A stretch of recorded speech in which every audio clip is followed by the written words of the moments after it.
There's a really good piece of research which suggests that over the course of our career, women leave between $1 million and $1.5 million on the table by not negotiating their salary from the outset.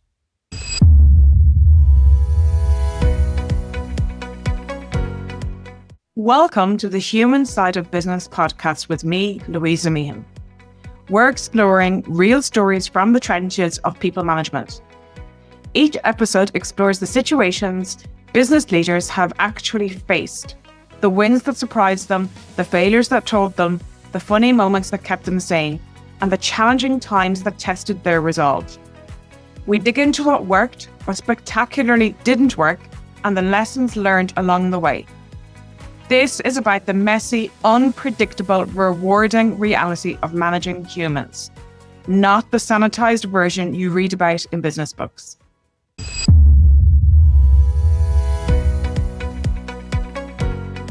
Dawn Leane is founder and CEO of Leane Leaders. Through her boutique firm, Dawn supports leadership development with training, executive coaching, mentoring, and consulting, helping managers and business owners drive meaningful, lasting change in their organizations. Dawn also serves as Chief Learning and Development Officer at Advancia, working with organizations committed to increasing female leadership. Her work covers everything from confidence and resilience to strategic networking and negotiation, and building professional brands, all with a focus on helping women succeed at every level. Dawn is also my friend, so I'm delighted to have you join me, Dawn. Thank you so much for coming along today. It's a really, I think the focus of our conversation today is really good to focus in around women in leadership and how organizations can support women at all levels within the organization, because there are some different challenges that women face that perhaps some men face them, but most men possibly don't face in the same way.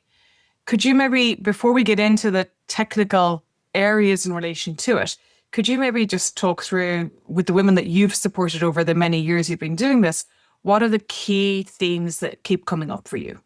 Sure. So thank you very much for the opportunity. Delighted to be here with you, friend and neighbour. So to Wicklow women at the moment. So yeah, delighted to be here and chat.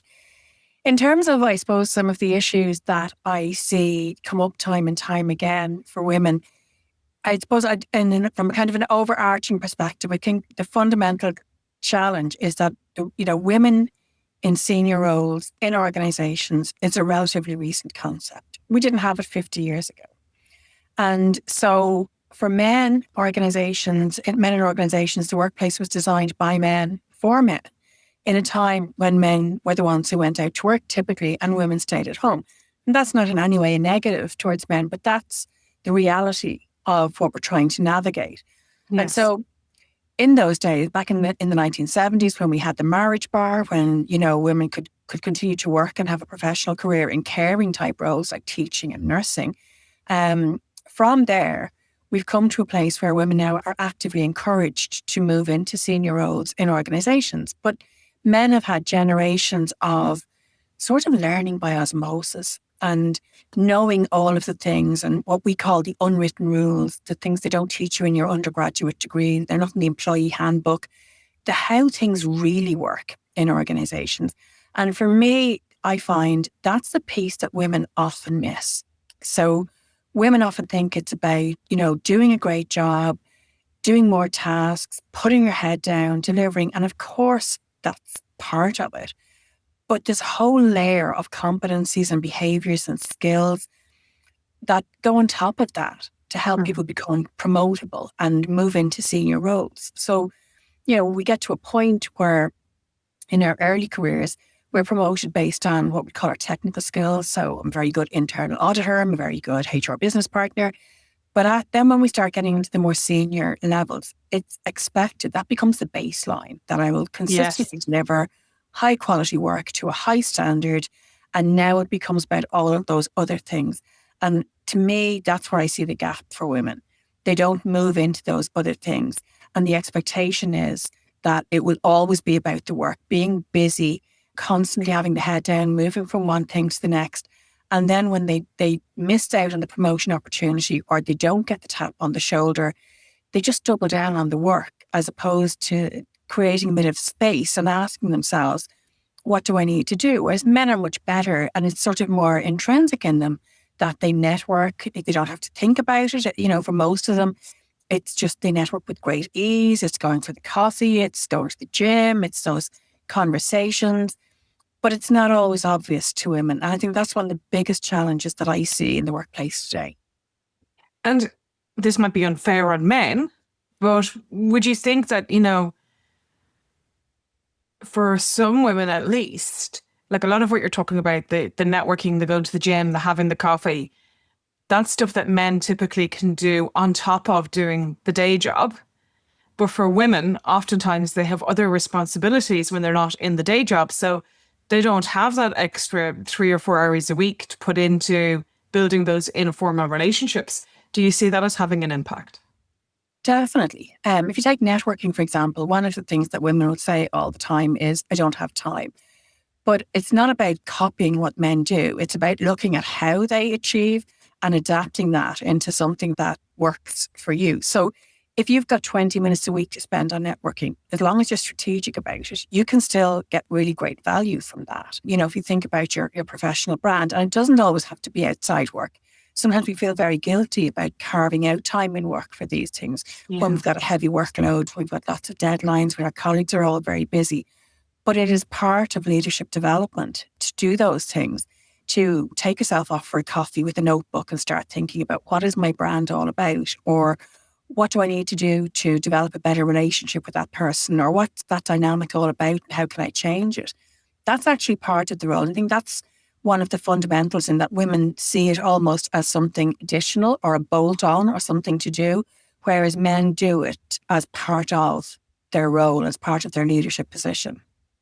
Look, when I look back on my career, there was a junction where I had a colleague who the two of us sort of were at pretty much the same level, and she progressed quicker than I did.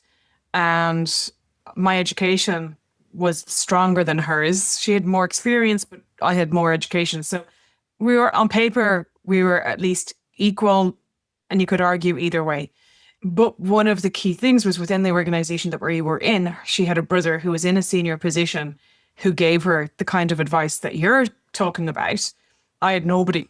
My parents were both entrepreneurs that didn't work in the corporate world. I didn't have a mentor within my sphere to give me that advice. So I had to learn the hard way through some challenging conversations. And I actually found lots of different people being really good mentors, but 3 people that stand out to me were all, for different reasons, phasing out of that organization. So 2 were heading towards their golden years, so heading towards retirement, and another knew for about 6 months, maybe a year prior to leaving, that he was going to take redundancy. So he was exiting as well. So I found when they were because they were so much more senior than me, when they were close to that exit stage, they gave me more truthful mentoring than I got from anybody, even from them, at any other stage. So how would you suggest for women and for men out there who are looking for that informal mentor, that they go about finding somebody who will actually be honest with them rather than telling them what they want to hear? Yeah, I think it's I don't know if it's a uniquely Irish trait, but I certainly see a lot of it in Ireland. We are very uncomfortable with other people's discomfort. Mm-hmm. And so we engage in a number of different behaviors, whether it's, the performance review or the appraisal feedback. It's not being honest, it's not being direct. But really what we're doing is we're setting somebody up for a lifetime failure without them knowing why. And I think it's important to be brave in the moment and Yes. say what needs to be said, because otherwise you're doing a complete disservice to people. So when it comes to women in leadership, we talk about the concept of the double bind. So in order to be successful as leaders, women need to demonstrate the competencies and the behaviours of them. We're all familiar with the concept of the double bind, particularly as it applies to women in leadership. And what that says is that in order to be taken seriously and be successful as leaders, we need to display the competencies and characteristics of a strong leader. So we need to be assertive, we need to be decisive, we need to be able to give clear direction. But when a woman does that, she is held to a different standard than her male counterpart. And so sometimes people think that's all there is to the double bind. But that set of standards, that inequity in terms of how people are treated, extends into things like giving performance feedback. And there's a lot of research which suggests that when a male manager is giving developmental or corrective feedback to a female subordinate, that they dilute it, that they're not direct with it, that they don't give them honest feedback because they fear what's termed as an emotional response and they don't know how to deal with it. So if you think that through, it means that for most women in organizations, they're not actually getting the feedback that makes the difference. No one's telling them what they need to do. And I've seen it time and time again. It might be a behavioral trait. It might be what's perceived as an attitude. It might be a skill or a competency or a way of presenting themselves. But when nobody actually tells them that, they can't work on it and they can't improve it. And that carries a great tax for women when nobody will tell them what it is. And they apply for roles and they apply for promotions and they don't get there. And the feedback is the generic, oh, you're picked at the post, or somebody with more experience came along. So for me, it's about having the confidence and the willingness to have honest conversations with people, particularly with women, because we know they don't always know what the gaps are or even what they're supposed to be working on. And overcoming that discomfort to help somebody progress. It's so important, isn't it? And that has actually come up on the podcast a few times. It's the importance of honest feedback. And I say this to managers all the time. The kindest thing that you can do is provide somebody with honest feedback, because then they have a choice. They can choose to correct it or not. But if they don't know, they have no choice because they don't know. You don't know what you don't know. I haven't actually considered that women are getting the same feedback as men. And I think it's interesting for me, because I deal with a lot of conflict. I've had men and women cry. And so I've had women crying from within like 3 months of starting in HR. So, the first few times it was really distressing. And then I got used to it. And you realize it's just the emotion. But the first time that I had a man cry, who happened to be a man probably in his late 50s, early 60s, a big guy, really experienced, quite senior, and we were in a public area and he just burst into tears. I found that really hard to deal with. I got better at it. But the first time I found it much harder to deal with. So do women find it more difficult to give feedback to men versus giving feedback to women, or would the same piece apply irrespective of where how the feedback is going? I think women find it difficult in a different way. So again, there's a body of research which suggests that when a female line manager gives corrective or, developmental feedback to a team member, whether that team member is male or female actually doesn't matter.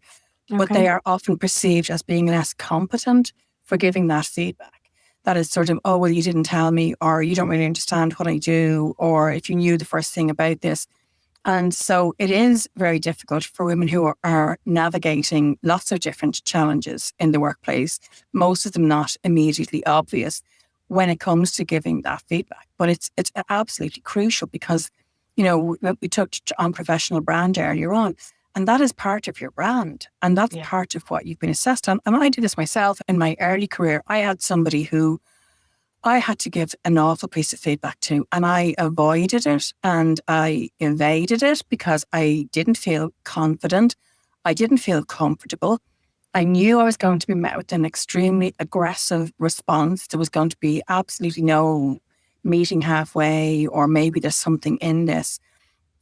And I put it off. And it was actually a male colleague who pulled me aside one day and said, your team are judging you by the fact that you're not having this conversation. Management are judging you by the fact that you're not having this conversation. So it's not about you and her. It's about how you're perceived in the business. And you need to have that conversation. And his actual words were, I don't want to swear, but his actual words were, at the end of the day, it's going to be F her or F you, and it can't be F you. Right. And that really stuck with me. Because to me, I was sort of in this was between me and her. This was the conversation between me and her. This was the relationship between me and her. And I never realized that everybody else was looking at this, and how or whether I addressed this at all was actually part of my brand within the business. That's really, I'm sitting here smiling because you bring back a memory that I have that is so similar. I went to a male manager of mine. I've always worked in HR, so it was in HR. And I shared with him an issue that had come up with a female. So there was two females, a junior person who had been just promoted to a junior manager and a senior manager. I wouldn't have really had a good relationship with the senior manager purely because of her seniority versus where I was. There was a working relationship and there was no disagreement, but we weren't close. And these two people were considered friends. The junior manager, I was getting all of this really negative feedback about her from people that would have been reporting into her, men, women, all the whole shebang. And nothing massive, but just really not good, not nice things. But nobody was going to tell the senior manager because everybody else to them were like two peas in a pod. And they weren't, but that was a perception. So I went very naively, very early in my career, told my manager, who was a man, who was very good friends with the senior manager, and sort of, got up to leave after I'd landed the news confidentially, because I did trust him. I was like, okay, I'm out stage, I'm done, out I go. And he was like, no, come back here for a second. It's not for me to tell her, you have to tell her. And I remember the exact same, I was like, what do you mean I have to tell her? I'm not telling her. You tell her. And he said something to me which resonated for different reasons. And I didn't think of it in the way that you're talking about it. But he said to me that if I wanted her to trust me, I needed to show her that I would trust her. Now, I didn't trust her at all. But I took him at his word and off I went. And I told her, and my relationship with both of the women, I don't know what happened. I never asked. I sort of delivered the message and backed out of the conversation because that was appropriate. However, it allowed her to correct the behavior. Both went, one was already senior, the other person became very senior. So clearly she had success afterwards. And my relationship with both of them was very, very good. When I say that I felt sick to my stomach having the conversation, like shaking like a leaf, because I did not want to do it. And had he not told me to do it, I would never have done it. But once you've done it once and it goes okay, then you can build up your armor and learn how to do it again. Yeah, and I had like that. I had role played actually with that male colleague. I had role played that conversation because I knew what was going to come back at me. And it was stuff that was really hard to, I knew the person was going to try to draw me in to engage me in a discussion or a debate, and try to personalize it. Whereas I had to keep it at, as your manager, this is my expectation. And, Yes. This is what I expect from you. And not a judgment piece, not a, because I knew she was going to say, well, who said and I wasn't going down that avenue. That was where I wasn't getting sucked into that. But it is hard. It's really difficult to give somebody feedback, and it's difficult to receive it. Like I've had, 360-degree feedback. I've had feedback over 30 years of my career, and some of it great and some of it gone, okay. Some of it I've gone, oh, they only said that because, and then I've put it in the drawer and then I've come back to it after a couple of weeks and gone, yeah, I can kind of see that. But the thing is, every one of us has a blind spot. And unless, even if it comes with a pinch of discomfort, even if it makes us feel a little bit awkward, aren't we better off knowing? Yes. That? And likewise, as leaders, like it's our responsibility to give people that feedback. And as you say, it's, they have their own agency in terms of what they decide to do or not do, accept it or not accept it. So feedback is really important. But as is the role of a good mentor, something that I always talk to women about are kind of the three key people that you will have in terms of your career development. You'll have a sponsor, the person who'll advocate for you when you're not in the room, the person who'll speak up for you, try to get you the opportunity. You may never know who that sponsor is. It may be official or unofficial. You'll also need mentors, and you need each of those at different stages in your career. Mentor is the person who'll tell you like it is. They'll give you the honest conversation. They'll go, okay, so that's the official line. Here's how decisions are actually made. Here's how the land lies. Here's the politics of this situation. Here's, the kind of language to use, how to frame things. Here's what lands and resonates with that person. Here's what never to say to them. So mentors are great. And then the coach is the third person there. And that's the person who will let you figure it out for yourself. So as a coach, the coach always believes that you have the answer, what you need is the space and the lack of judgment or advice and the structured questioning and the framework and the challenge to help you arrive at that, at the right conclusion for you. And each of those plays a really important part in anyone's career development, but particularly for women. I think that really resonates with me. And I'm sitting here going, yeah, the first two, the sponsor are great. I mean, you need someone who advocates for you. I'm all about that. Mentors, 100%. Without some mentors and some individuals who told me, the good and the bad and the ugly, and actually gave me the horrible feedback early on in my career so that I could make changes and I could do things better and went on to be much more successful as a direct result of some of that feedback. The one I find hardest to work with is the coach approach, because I can get a bit frustrated if I don't know what they're trying to say. So that's clearly something I need to work on, but we'll come to that in another day. So listen, we've talked a lot about the importance of your network and the support structure that you put in place around you. And that advice applies to men and women equally. I know our focus here is on women. But what other steps can women take, in your opinion, to maximize their opportunities in order to achieve success, whatever that looks like for them? So it may not be promotion for everybody. It might be something else about flexible working. It could be a whole host of different things. But how do they maximize their opportunity to get what they need? So I suppose before I answer that, I think that's a really well-made point. Success is different for everybody. And very often we start from, whether we're male or female, we start from a perspective of what we think we ought to be looking for or trying to achieve, or, comparing ourselves to other people. But to me, the very, very beginning is what is success for me? What does it look like? What does it feel like? What do I want to achieve? Why is this important to me? And to recognize that changes over time. I'd often say in my 20s, success was buying a house. In my 30s, it was work-life balance. In my 40s, it's about work with meaning and purpose. And so it will evolve, and that's fine. But if you're not connected with what that is, you end up running somebody else's race. You end up working on what you think where you think you ought to be, and looking at other people around you and thinking, that's what I ought to be doing. So I think that's a point really well made. What can women do? I think lifting their heads up and making sure they're visible. So hybrid work has been fantastic for everybody because it helps with work-life balance. But it's a bit of a double-edged sword for women, I find, in a couple of ways. So first of all, organizations tend to think, well, sure, they have flexible working hours or flexible hybrid or whatever it might be. That solves that issue for them. And when I talk to women in corporate, what they tend to do on the days in the office is they tend to come in, put their head down, fly through all the meetings and things they have to be there for, and get out ahead of the traffic on the way home. Whereas actually they're missing the opportunity to be visible, to have those conversations, to go for a coffee. It's decisions in business are made, not necessarily in the meeting. That's often where they're rubber stamped. And know, it's the conversation on the way down the corridor to the meeting room. It's the lunch, it's the coffee, it's the walk around the block. And when women are not visible, they miss all of that. I would never go into a meeting without knowing exactly what I'm saying or advocating for, who supports me, who disagrees with me. I would have sense checked anything that I'm going to present for the first time. I'd have feedback on it. I'd know how I'm going to deal with objections. But when we simply come in, churn out the work, get out as quick as we can, we miss all of that. So visibility definitely is really important. Professional brand, absolutely key. As I want to say, we all have a brand, every one of us. And if we don't know what it is, and if we're not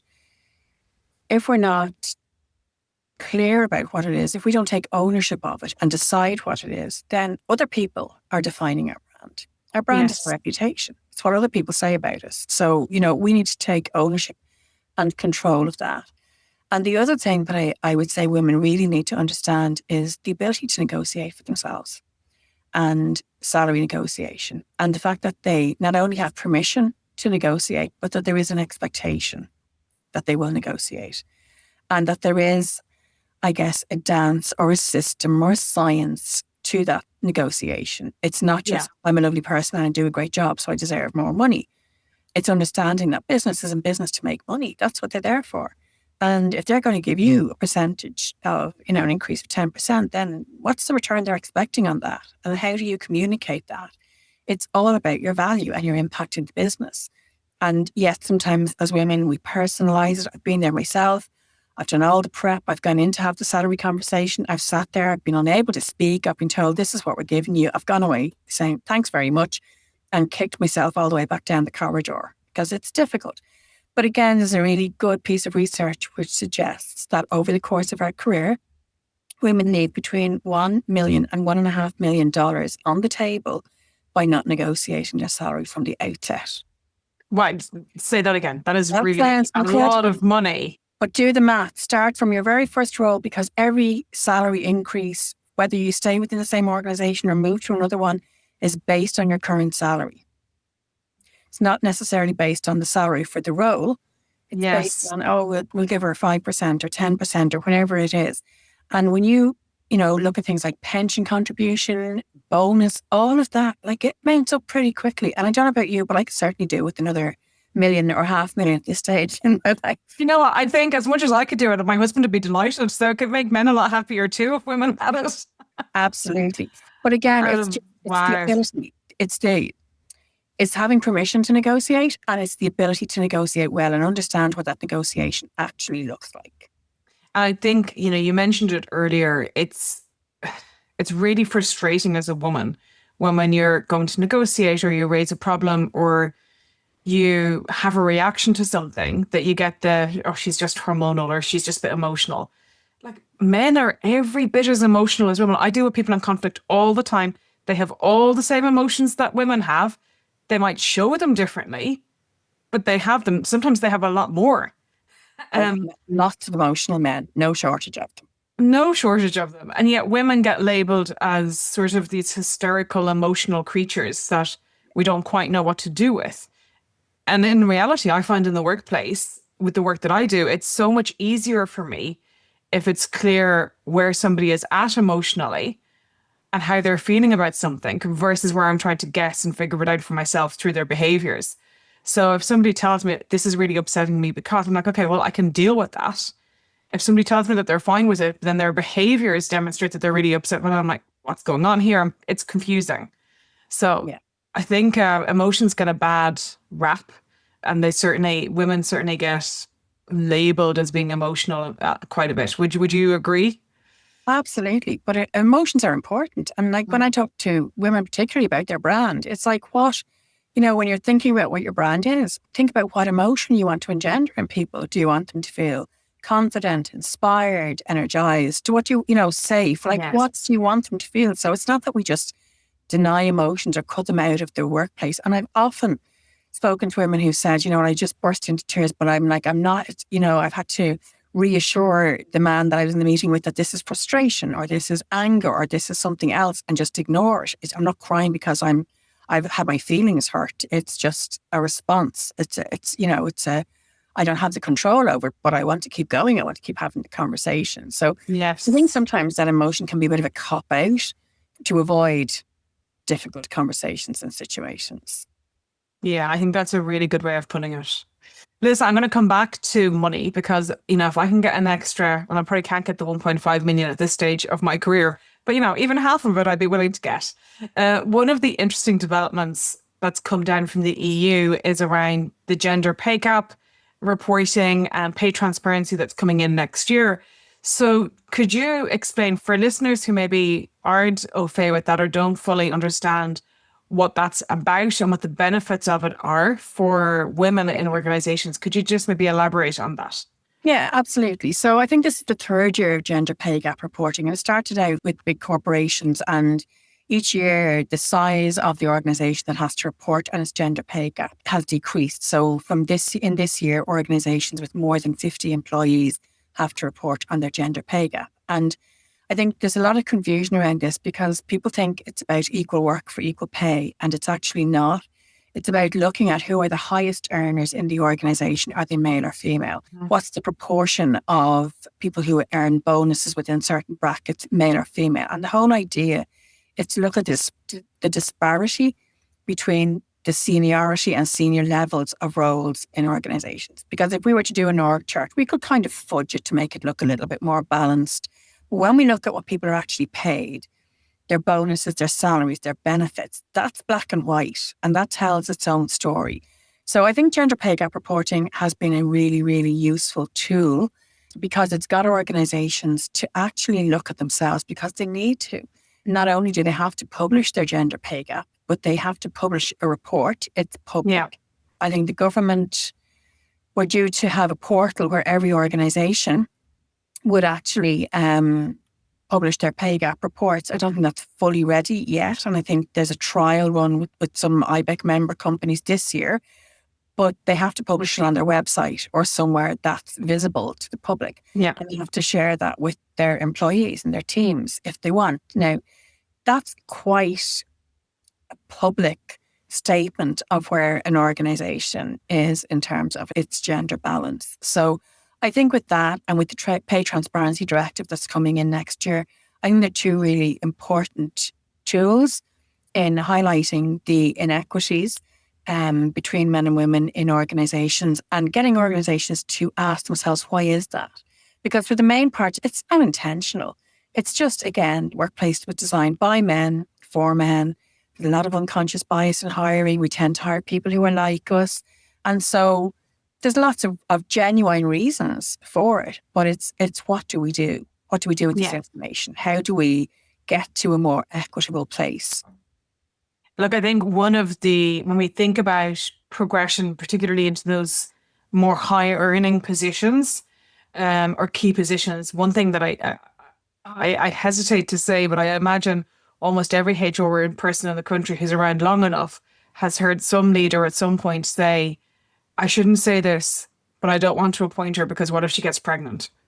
Or what if she has these caring responsibilities? I've never heard them say it about a man because, clearly men don't have any caring responsibilities, but I have heard I'm from really nice, good leaders who mean well, and they're not coming at it from I've never taken offense by it, even as a woman and a woman with children. It's never offended me because it's not coming, that there is no intention to cause harm. It is a genuine concern that they have in terms of how do I manage this situation? So what would you see in terms of the difference between the SME sector and the corporate sector, and what supports can organizations put in place so that we can stop having that conversation? And I think, look, there's a few different dimensions to it. I would totally understand that. I'm a small business owner myself, and I get the upheaval and the financial piece and all of that. And, I remember one particular situation in my HR career where we had somebody who was out for almost 5 years because they had 3 children in fairly quick succession. Yeah. And between maximizing out their leave and then going on sick leave, it was almost 5 years. And it was a source of intense frustration for the business. And then the person that came in to replace them for part of that also went on maternity leave. So it was a bit like Russian dolls. And so, I totally understand it. But I suppose on one hand, I would say, what's the alternative? Okay, either, women stay at home or we stop having children, then what happens to our pension? I think for me, it's the cost of doing business. And from my own experience, and I don't think I really ever said this before, but when I had my youngest, my daughter, Ava, was born with Down syndrome. And at the time, because we weren't expecting it, we had all those conversations about what's this going to mean? Can you go back to work? Probably not. What's this going to mean for, will we have to give up the house? And there were all of these kind of considerations and concerns. And my CEO at the time, a gentleman called Pat Costello, rang me about 6 weeks after Ava was born. And he said to me, I know you're not thinking about work, but the day will come when you think about work. And the day will come when you start to think about coming back to work. And I want you back to work. And if you don't want to come back, that's your decision and I respect that. But if you do want to come back, we'll figure it out. Oh. And it was incredible. Absolutely incredible. And wow. He was true to his word. This was 2007 when we didn't have hybrid. People didn't work from home. But when I needed to take her to the hydrotherapy pool for, swimming session, a warm pool on a Friday morning, he was like, knock yourself out. That's Um, amazing. and so there are ways of doing it. I think tone from the top is very important. Like I also was interviewed for a very senior role when I was pregnant, which I got, but I was very visibly pregnant, very obviously pregnant. And it was clear I was going to be going off for months on end, and I still got the role. So I think definitely tone from the top, leadership is really important. And I know his philosophy was always, that's part of society. Women have children, men don't have children. And so you just accommodate it, because in somebody's career that might be 10, 15, 20 years with you, this is maybe 6 months or 12 months. And so we just get on with it.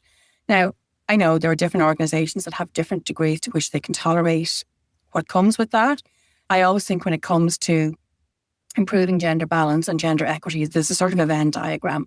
And part of that is government and government supports and access to affordable childcare, and not just affordable childcare, but quality childcare. We can all get affordable childcare, but we don't want to spend our time at work worrying what's happening to our kids. So good quality. Yes. I think there's definitely part around that, incentivizing organizations that, allow flexible working arrangements and supporting those SMEs, because it's essential that women are able to take leave and return to work. And it's essential for the economy, but it's essential for them. But it's not fair to put all of that onus on small business. So, as a country, we're doing pretty well at the moment. And I would love to see better supports for women and women working in SMEs and SMEs who are encouraging women to progress through the organisation. There's also what business does. That's, I suppose, the next part of the Venn diagram, and, where that overlaps with what government supports are available, what happens in society, and then there's what the women themselves do and their own role and their own agency in deciding what that actually looks like for us too. I always struggled with this idea that you don't have to tell your employer whether you're coming back to work or when you're coming back to work until a couple of weeks before you're due back. Because, who can plan for that? How do you, resource that, bridge that gap? So I think definitely in some ways, while I mostly welcome changes in legislation and see them as being very, very positive, I think there are some tweaks that would make a big difference to SMEs in particular in being able to plan and support, because I'm sure most of them do want to support. I don't know anyone that doesn't want to support women to go off and have their families. But I understand that the practicalities involved for a lot of organisations. Yeah. Very long. And I think, sorry. No, that's again, actually, I completely agree with what you're saying. And that's why I was kind of cautious about asking the question, because it's not that the individuals who are sort of posing challenge with this, it's not that they don't want the women to go and have the babies. They just don't want to be impacted by the women going to have the babies. So they want to support them, but they don't want to have a negative impact on their business. And it's okay to not want a negative impact if you're a small business. And actually, it's a really sizable impact. So like if, for example, just to give a bit of perspective, like say if you have say you have 4 employees and one person goes off on maternity leave, that's 25% of your staff. Any large corporate organization that had 25% of their staff all leave on one day would have a massive issue. It's the same issue, it's just on a different scale. So it's a normal thing to have to plan and think about and ask questions about, I feel. It is. And I think when organizations, when we have this sort of cancel culture and we can't talk about this and we can't say this and we can't say that, and it becomes, politically incorrect to have a dialogue or discussion, what we do is we teach people how to be compliant rather than actually changing their attitudes. So what happens is the woman doesn't get the job, but she's told it's for a different reason, when actually it's because there's a concern about her going off on maternity leave, rather than being able to have a genuine dialogue and conversation about it. And I think that's all it does, is it just teaches us what to say and what organizations what to say and what not to say, as opposed to just being adult about both sides of the issue. No, look, I completely concur. I wouldn't be where I am today, which is somewhere I love, had certain things not happened. So, you talk about the amazing support you got when Ava was born, and she's gorgeous. And I remember when I was pregnant with my youngest, who's 12, so 13 years ago or so, and my eldest would have been two and a half-ish at that stage by the time people knew. I was in a job where I didn't need to be in work at a particular time, but because of perception, my manager decided that I needed to be there from 9 to 5, coming up from Wicklow. And all I wanted was to work from 8 to 4. It's not like I wanted to work, at 6 o'clock in the morning or something. I just wanted a little bit of wiggle room so that I could get home before the crash closed with ease. And between that and lots of other things that were going on as well, personally and professionally, I decided that the best thing for our family was for me to step out of the corporate world, which is how I've ended up here today, which I am delighted about. But I am also very aware that I had the skills and the knowledge and the ability to go and set up a business and do what I needed and create. So I've created a job that has evolved and grown as my children have evolved and grown around ensuring I meet their needs whilst also ensuring I have had the career that I want. Now, not necessarily all at the same time, but it's worked for me. And that's a real challenge for women. So, you and I and lots of other women we know have the capacity to do that, but lots don't. And yes, if I go back to when my kids were smaller, like we were paying more in crash fees than our mortgage for many, many years. We could have bought another house probably for what we paid in crash fees over the years. And it's very easy when you get to that point and you're putting your kids in the car at 6 o'clock in the morning and it's December and it's raining and, you have to drop them and then get to work and you've a long commute and you end up at the end of the month, you've got no disposable income and something like a simple ear infection and a trip to the doctor can just almost send you over the edge. It's very... I'm hoping nobody who's planning children is listening. No. But it's all amazing. It's easy to go, oh, well, I wouldn't have it any other way. No. But, it's very easy to say, this doesn't make sense. Why doesn't one of us step back? Because we're not actually earning any extra income by the two of us working. It's all going out in childcare and everything else. And it's usually the woman who steps back. And that, without a plan, that's really damaging because, you lose your independence financially. You lose power in even the best of relationships when you're not earning. And in the longer term, you've got things like pension to consider. And, when you do decide to go back to the workplace, there's a big catch up. Things are evolving so quickly. Technology is evolving, workplace culture is evolving, everything's changing so quickly. It can be really hard to make up that ground. So my advice to women is it's always personal choice. And I would never disrespect somebody for choosing one thing or the other. But if you're going to do it, make it a conscious decision and have a plan for that time so that you don't just get sucked in and before you realize where you are 10 years have passed. And it's like, what happened? And actually it was I don't know who the person was, some random recruiter gave me very similar advice when I was stepping back. And so what I did was I made sure that I worked, it was a very small amount at the beginning, but I worked all the time. So I worked the whole way through, just very little. And then as I had more time, more, if that makes sense. So that worked for me. And it's not to say that that's right or wrong. And I had a lot of support, family support, my husband's support, everything else to enable me to do that. And, which has come up in a previous podcast, I had an education that allowed me to do that as well, which can't be taken away from you. I think that's really, it's really solid advice, and it's something that we have to take into account. And is there anything that I haven't touched on that you feel organizations would benefit from in terms of how they support women in their organizations? You know what? I think one of the things that we've started to do in Advancia recently is work with male mentors and help them to understand, it's back to that old thing of, are you solving the right problem? And we were asked to work with an organization that had a lot of male mentors mentoring women in the organization, but they weren't getting anywhere. And very often it's because they don't necessarily understand the challenges or the issues that women have. So at the start of, I suppose, a training day, we would always ask women, get women to breakout groups and tell us why, in your experience and observation, women aren't progressing in representative numbers, given that they enter the workforce fairly 50-50. Why are they not progressing? And they'll give us probably about 15 consistent reasons every time that we see. And I do that same exercise with men, and they always give me the same two. Women just need to be more confident, which we always say is like, telling someone grow 4 more inches. You can't just be more confident. And when women have families, they don't have the same ambition or commitment to their role.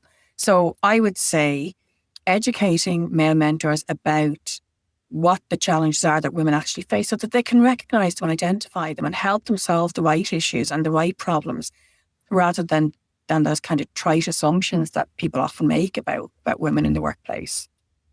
Yeah, because it's not a lack of commitment or ambition that, the going home to collect your child from creche isn't because you're not ambitious. It's because you've got a Absolutely. different priority that you have to go get your kid from creche and that's it. And if I go back to my old CEO, whose attitude was, I know what you deliver at the end of the day. I don't care where you deliver it and I don't care when you deliver it. It's delivered. And it's, if you can look at things that way. But again, it doesn't all need to fall on women. So again, I think, in organizations, it can be very difficult for men to actually, there's almost an expectation and an assumption that women are going to take leave and are going to look for flexible arrangements or whatever. But again, the status quo in organizations makes that very difficult for most men. Yes. So that's, and that's not fair on men either, because men want to be at least as involved in their families and family life. But again, it's that sort of societal expectation and that conditioning that it's not something that men should do. And I think that's something that organizations need to look at also. No, look, I think that's a really good spot to sort of draw that conversation to its conclusion. I have borrowed from Diary of a CEO one of their traditions, which is asking a question from the previous guest, from the current guest, without you knowing who is asking the question. So the question for you, Dawn, is what is the worst piece of leadership advice you've ever been given, and what was the best? Ooh, I think the worst piece of leadership advice I was given was about being, my door is always open type of leader, because that's what we're told. But actually, the reality of trying to get anything done if your door is always open is really, really difficult. So it took me a long time to learn to put boundaries in place and to be able to say to people, if you have an issue, this is how I expect it presented, with a couple of proposed solutions. This is the time when I'm available. If I have, I used to have a little Teddy thing sometimes that I'd just put in an open plan office. If Teddy's up, I'm concentrating, I'm working. Don't come to me with your drive-by requests or, Friday afternoon, I'll just come and have a chat. So it was that you can be too accessible to people. Yes. And you have to manage people's access to you. So that took me a long time to learn. What was the best piece of leadership advice I have got? The leader doesn't have to do everything themselves. If I go back to my old CEO, his view of the world was he was like a GP. He had to know a little bit about everything, but he didn't have to be the expert in anything. And so, it's about surrounding yourself with people who are really good at what they do and people that you can go to for advice and information and guidance, and not to feel that you're the person who has to A, know everything, and B, do everything. And that leadership is about achieving the result through how you work with and manage the people around you. Yes. Not sitting there for 10 o'clock yourself every night, working away to get stuff done. I love that. I really do. I am going to take that nugget of good advice. And I think the first one, I heard a positive spin on it, which was have clear boundaries, which is great. I think it's also so important. Dawn, thank you so much for joining me today. It's been a really fantastic conversation, as I knew it would. And thank you for being here. Thank you. I really enjoyed the chat and time has flown by. It has.